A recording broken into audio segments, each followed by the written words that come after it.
Slow news day, huh? I want to begin by expressing my gratitude to Ambassador Burns, to our entire mission China, with whom I've had an opportunity to spend time over the past couple of days. This team serves at one of the most important posts in the world at a critical moment, and I could not be prouder of how they represent our country. Over the past 2.5 years, the United States has taken a series of purposeful, strategic steps, both at home and abroad, to strengthen our country and our standing around the world. We've made historic investments in our infrastructure, technology, industrial capacity, competitiveness. We've deepened our engagement and alignment with allies and partners around the world in ways that would have been unimaginable a few years ago. That's the backdrop for the relationship between the United States and the People's Republic of China, one of the most consequential in the world. Both the United States and China have an obligation to manage this relationship responsibly. Doing so serves the best interests of the United States, of China, indeed, of the world. We are clear-eyed about the challenges posed by the PRC. The United States will advance a vision for the future that we share with so many others, a free, open, stable, and prosperous world, with countries upholding and updating the rules-based order that has, for years, safeguarded peace and security globally. To shape that future, we start with diplomacy, including with China. I came to Beijing to strengthen high-level channels of communication, to make clear our positions and intentions in areas of disagreement, and to explore areas where we might work together when our interests align on shared transnational challenges, and we did all of that.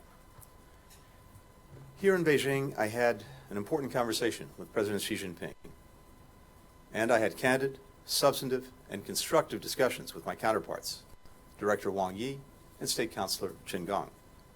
I appreciate the hospitality extended by our hosts. In every meeting, I stress that direct engagement and sustained communication at senior levels is the best way to responsibly manage our differences and ensure that competition does not veer into conflict. And I heard the same from my Chinese counterparts. We both agree on the need to stabilize our relationship. During those meetings, we had a robust conversation about regional and global challenges. That includes Russia's war of aggression against Ukraine. I reiterated that we would welcome China playing a constructive role, along with other nations, to work toward a just peace based on the principles of the United Nations Charter. We also spoke about North Korea's increasingly reckless actions and rhetoric. All members of the international community have an interest in encouraging the DPRK to act responsibly, to stop launching missiles, to start engaging on its nuclear program. China is in a unique position to press Pyongyang to engage in dialogue and to end its dangerous behavior. I raised U.S. concerns, shared by a growing number of countries, about the PRC's provocative actions in the Taiwan Strait, as well as in the South and East China Seas. On Taiwan, I reiterated the long-standing U.S. One China policy. That policy has not changed. It's guided by the Taiwan Relations Act, the 3 joint communiques, the 6 assurances. We do not support Taiwan independence. We remain opposed to any unilateral changes to the status quo by either side. We continue to expect the peaceful resolution of cross-strait differences. We remain committed to meeting our responsibilities under the Taiwan Relations Act, including making sure that Taiwan has the ability to defend itself. We also spoke about a range of bilateral issues, including continuing to develop principles to guide our relationship, as discussed by President Biden and President Xi in Bali late last year. We exchanged views on our respective economic policies, including our concerns about China's unfair treatment of U.S. companies. During my meeting today with U.S. business leaders who are operating in China, I heard about the problems that U.S. businesses are facing, including recent punitive actions against American firms. I also heard that U.S. companies want to continue, and indeed, grow their businesses here. And so, in my meetings, I sought to clarify any misperceptions or misunderstandings about our approach. There is a profound difference for the United States and for many other countries between de-risking and decoupling. Our country's traded more over the last year, in fact, more than ever over the last year, nearly $700 billion. Healthy and robust economic engagement benefits both the United States and China. And as Secretary Yellen testified before Congress last week, it would be, as she put it, disastrous for us to decouple and stop all trade and investment with China. We are for de-risking and diversifying.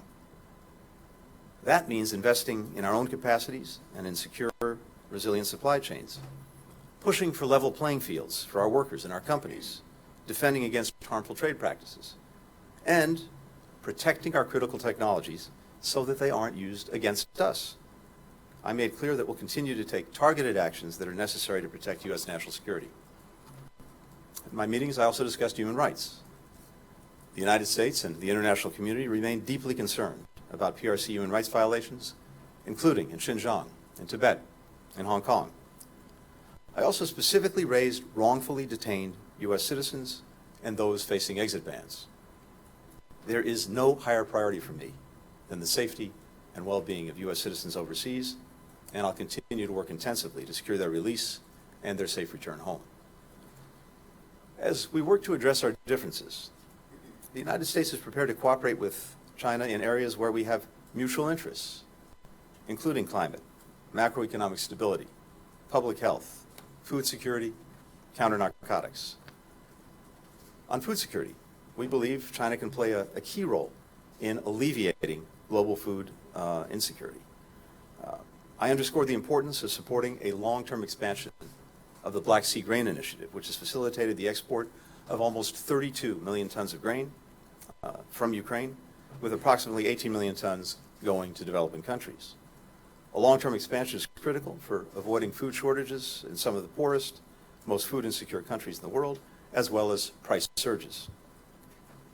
I raised as a priority the issue of synthetic opioids and fentanyl, a crisis in the United States. Fentanyl is the #1 killer of Americans aged 18 to 49. I made clear that we need much greater cooperation to address this critical issue. We agreed to explore setting up a working group or joint effort so that we can shut off the flow of precursor chemicals, which help fuel this crisis and a growing number of deaths. Finally, we discussed the importance of strengthening people-to-people exchanges between students, scholars, business travelers. That benefits our citizens, our economies, and our relationship. Today, I had an opportunity to meet with an impressive group of alumni from those exchange programs. In my meetings, we discussed enhancing educational exchanges, and we committed to work to increase direct flights between our countries. To continue dialogue on these and other important issues, I would expect additional visits by senior U.S. officials to China over the coming weeks.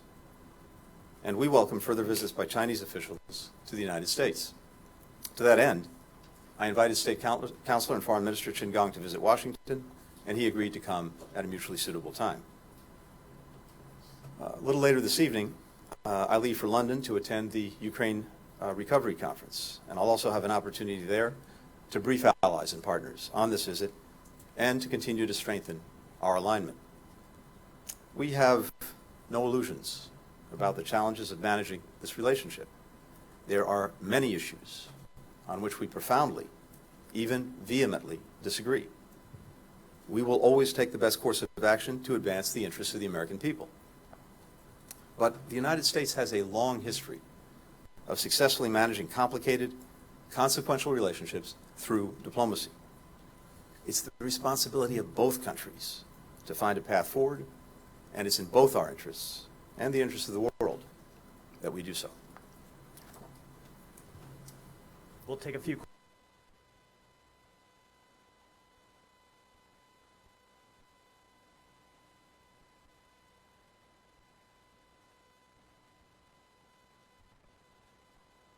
including semiconductors, as you mentioned. Are you worried that the future U.S. moves in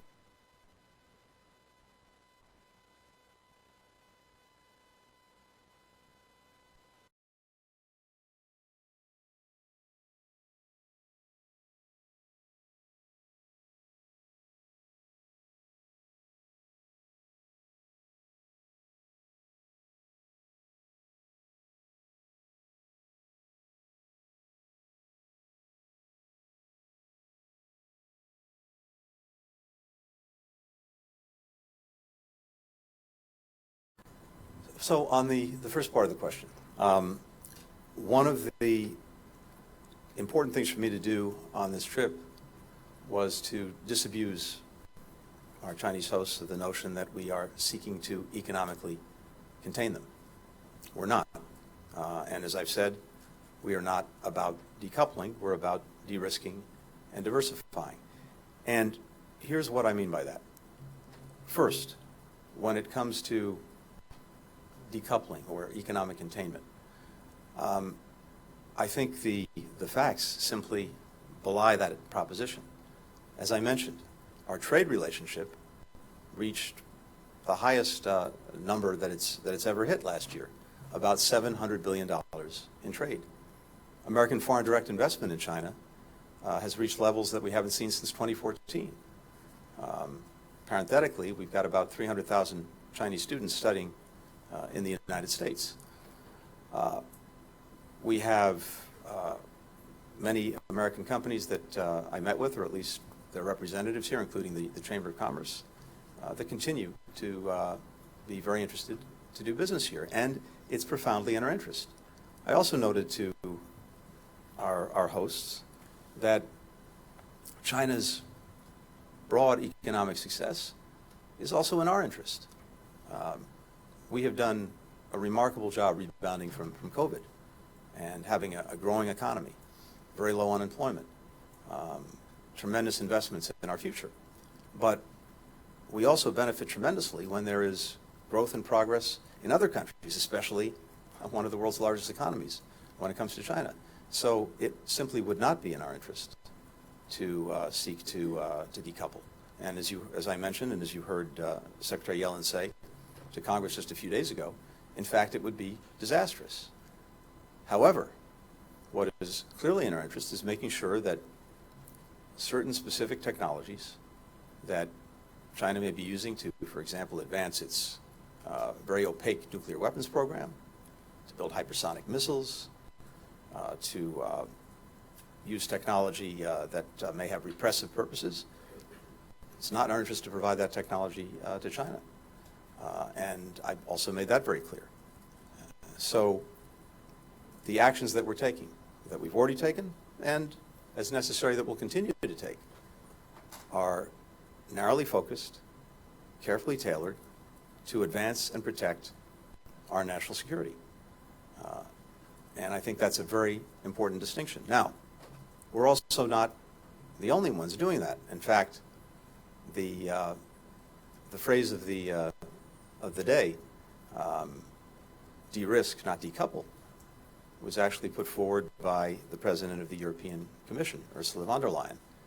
And it reflects very well the approach that many countries are taking, both because of the importance of sustaining economic relations, trade and investment with China, but also because of concerns about some of the things that China is doing with the technology that's getting to them. So I spent some time making sure that we were very clear about what we're doing as well as what we're not doing. With regard to lethal aid to Russia for use in Ukraine, we and other countries have received assurances from China that it is not and will not provide lethal assistance to Russia for use in Ukraine. We appreciate that, and we have not seen any evidence that contradicts that.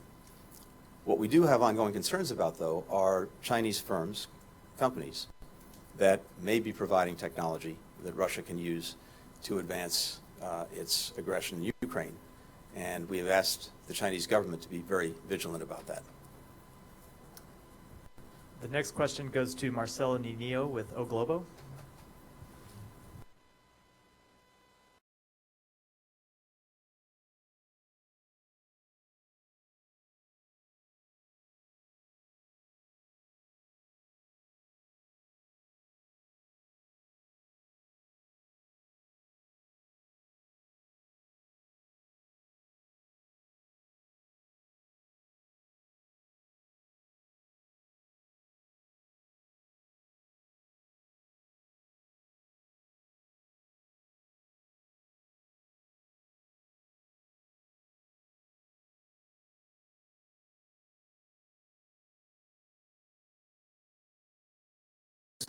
almost 20 countries already lining up to join the BRICS, mostly from Global South. And my president, President Lula, here in China said that, criticized very strongly the dominance of the dollar in the world economy. So my question is, how does the U.S. government see the BRICS? Does it see it as a China-led challenge to the West and to the United States? Thank you. Well, first, as a general proposition, we have long stood for the proposition that countries should be able to freely associate with other countries in any groupings that they want. It's something that we stand very strongly for and have defended for a long, long time. When it comes to the BRICS, we're deeply engaged with its leading members. In fact, this week, Prime Minister Modi of India will be in Washington for a state visit. And of course, we welcomed President Lula to Washington several months ago, where he had a very productive and constructive meeting with President Biden. So we're engaged across the board with members of the BRICS, and we'll continue to do that. For the next question, Nike Ching with Voice of America.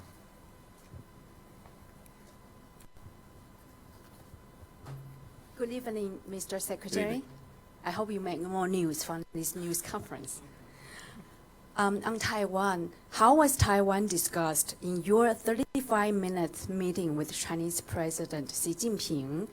U.S. officials have said a military conflict in the Taiwan Strait will be, quote, a global concern.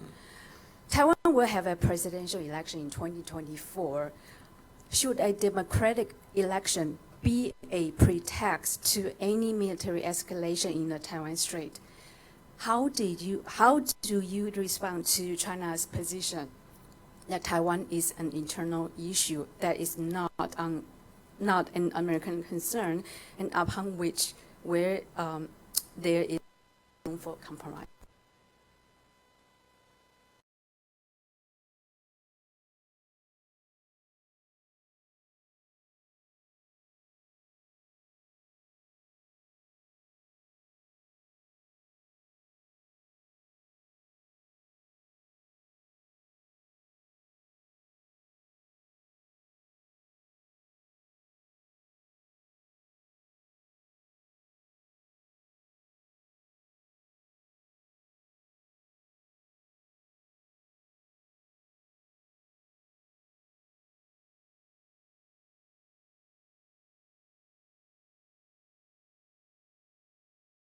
With the 3 communiques, the Taiwan Relations Act, the 6 assurances, we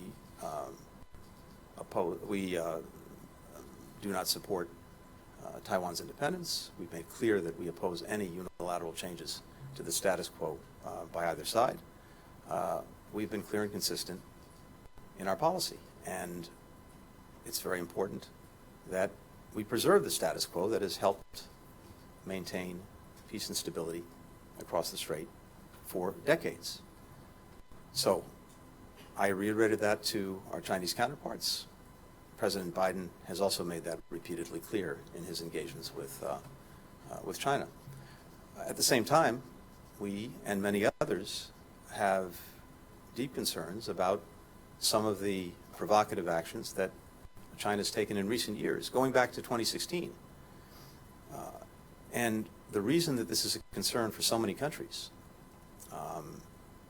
not just the United States, is that were there to be a crisis over Taiwan, the likelihood is that that would produce an economic crisis that could affect quite literally the entire world. 50% of commercial container traffic goes through the Taiwan Strait every day. 70% of semiconductors are manufactured on Taiwan. If, as a result of a crisis, that was taken offline, it would have dramatic consequences for virtually every country around the world, which is, again, why there's been rising concern about some of the provocative actions that China's taken. I also made that very clear.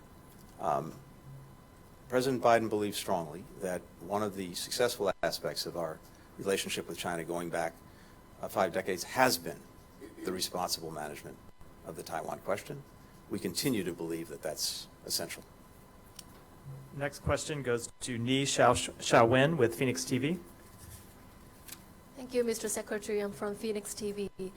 We know for some time now the United States had been pushing dialogue with China. But at the same time, we saw the United States has included some Chinese companies to its entity list and restricted chips exports to China and planned to limit investment in high-tech sector. And China believes that the United States is both seeking dialogue and at the same time containing China. So I want to ask, how will U.S. address these concerns and to show sincerity to communicate? Thank you. Well, as I noted, this was actually an important part of the conversations that we had. And as I suggested to our colleague a few minutes ago, it was important to me that we make clear the very clear difference between allegations that we're trying to contain China and decouple economically, as opposed to what we're actually doing, which is, as I've said, de-risking and also diversifying when it comes to our supply chains. As I mentioned, the economic relationship with China is vitally important, and also, when it's fair, a very positive thing for countries around the world. And at a time when countries are trying to rebound from COVID, something the United States has done very successfully, we want to see growth, we want to see success in every part of the world, including, of course, in the major economies like China. It's in our interest. But at the same time, as I said, it's not in our interest to provide technology to China that could be used against us. And at a time when it's engaged in a buildup of its nuclear weapons program in a very opaque way, when it's producing hypersonic missiles, when it's using technology for repressive purposes against its own people, how is it in our interest to provide those specific technologies to China? And other countries feel the same way. So what this is about, again, is not trying to cut off, eliminate, hinder economic relations.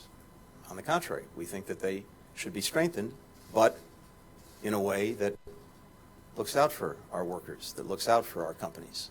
And I heard many concerns about that today. But at the same time, we can, we will, and we must take steps necessary to protect our national security. If the shoe were on the other foot, I have no doubt that China would do exactly the same thing. And the final question goes to Kylie Atwood with CNN. Thanks, Secretary Blinken. I just want to follow up on one comment you made earlier, and then I have two questions in classic fashion here. You said that you have received assurances, well, you said the United States has received assurances from China that they will not provide lethal aid to Russia. Were those assurances specifically made to you today? And do you believe that is a final decision on behalf of Chinese leadership, given the U.S. has said that they are considering providing lethal aid to Russia in the past? My second question, did your Chinese counterparts agree to set up a crisis communications channel or military-to-military channel of communications that both sides could reliably use? If they agreed to it, when will those channels be set up? And then generally, can you say that U.S.-China relations are in a better place today than they were before your visit? Thanks. So with regard to assurances on providing lethal assistance to Russia for use in Ukraine, this is not new today. This is something that China has said in recent weeks and has repeatedly said, not only to us, but to many other countries that have raised this concern, that they are not and will not provide lethal assistance to Russia for use in Ukraine. And that's an important commitment, an important policy. And as I said, we've not seen anything right now to contradict that. But what we are concerned about is private companies in China that may be providing assistance, in some cases dual use, in some cases clearly directed at enhancing Russia's military capacity in Ukraine. That is a concern, and it's something that I pointed out to our Chinese counterparts and urged that they be vigilant in policing that. With regard to crisis communications and military-to-military channels. This is also something that I raised repeatedly during this trip. I think it's absolutely vital that we have these kind of communications, military to military. That imperative, I think, was only underscored by recent incidents that we saw in the air and on the seas. At this moment, China has not agreed to move forward with that. I think that's an issue that we have to keep working on. It is very important that we restore those channels.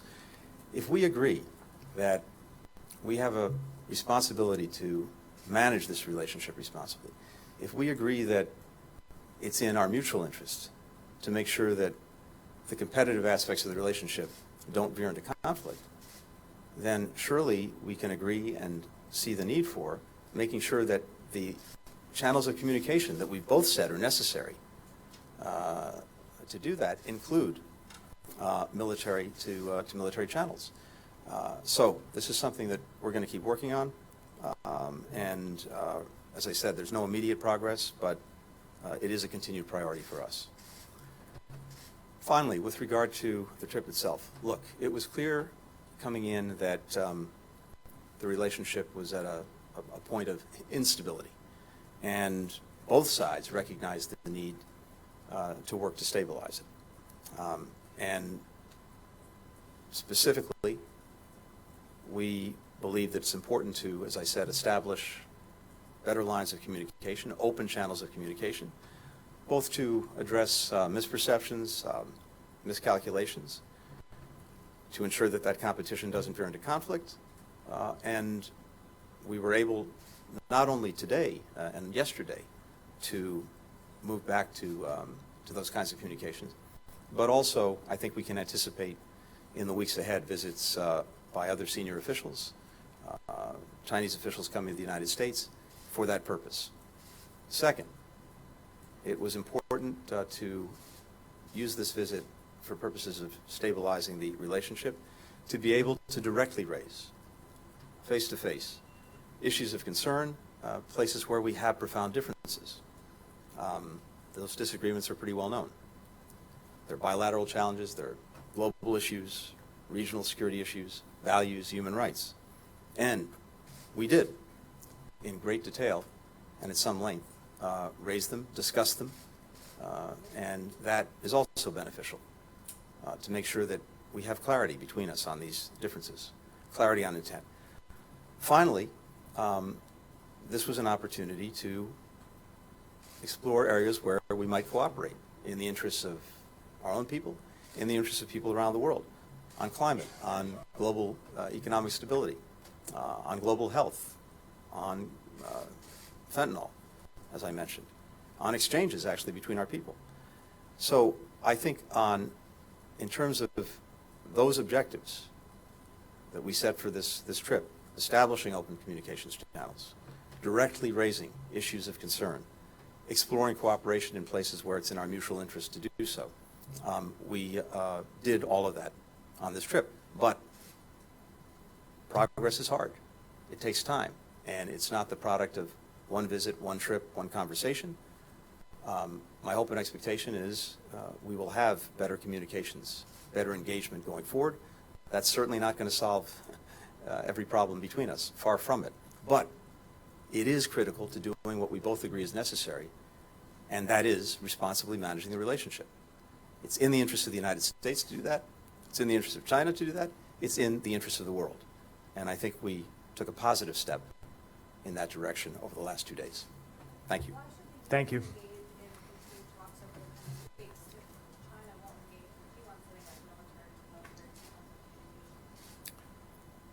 Because, as we've seen, we're not going to have success on every issue between us on any given day, but in a whole variety of areas, on the terms that we set for this trip, we have made progress, and we are moving forward. But again, I want to emphasize, none of this gets resolved with one visit, one trip, one conversation. It's a process, and my hope and expectation is that we're more engaged in that. At the end of the day, the best way that we can advance our interests, stand up for our values, make sure that we are very clear about our intent, the best way to do that is through direct engagement, through diplomacy. And that's my responsibility. The meetings that we had, I thought, were very candid, very in-depth, and in places constructive. And in other places, we have a lot more work to do. Thank you. Thank you. Thank you. Stop the downward spiral.